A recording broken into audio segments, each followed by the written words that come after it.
Yemen में कभी एक कबीला रहता था जिसका मुखिया था हथिम ताई। दुनिया भर में हर कोई उसे जानता था उसकी उदारता के लिए। आज हम आपको एक उसकी दयालुता की कहानी बताएंगे। कहा जाता है कि एक दिन रोमन राजा के दरबार में किसी ने हथिम ताई की उदारता का जिक्र किया। एक आदमी ने कहा, हथिम ताई के पास एक घोड़ा है, सबसे उत्कृष्ट नस्ल का।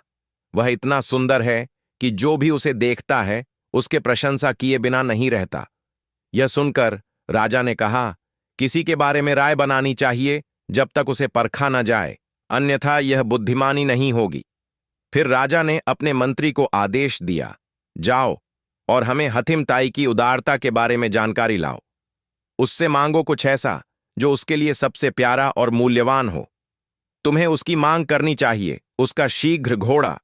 यदि वह घोड़े को बलिदान करता है तो वास्तव में हथिम ताई सच में उदार है।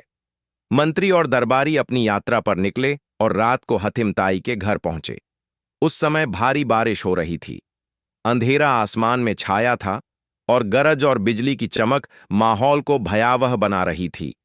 इतनी खराब मौसम में बाहर जाकर मेहमानों के लिए खाना तैयार करना बहुत कठिन था, लेकिन हथिम ताई ने मेहमान नवाजी का कर्तव्य पूरा किया। मेहमानों के खाने, आराम और विश्राम की उचित व्यवस्था की। मेहमानों को एक स्वादिष्ट रोस्टेड मांस का भोजन दिया गया।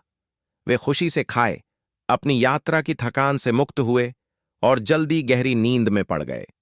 सुबह तक बारिश बंद हो गई थी और आकाश साफ था।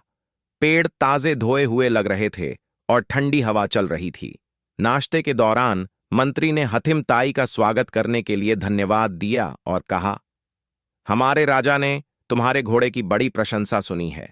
वह चाहता है कि तुम उसे उपहार स्वरूप दो।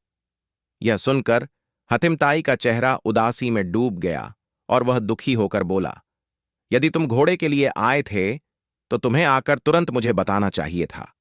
लेकिन अब मैं असहाय हूं क्योंकि मेरा प्रिय घोड़ा अब इस दुनिया में मौजूद नहीं है।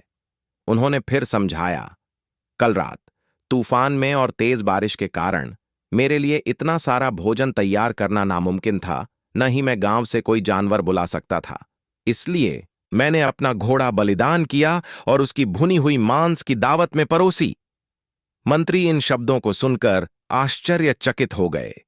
जब राजा ने पूरी कहानी सुनी तो उन्होंने भी हथिम ताई की बेमिसाल उदारता की प्रशंसा की।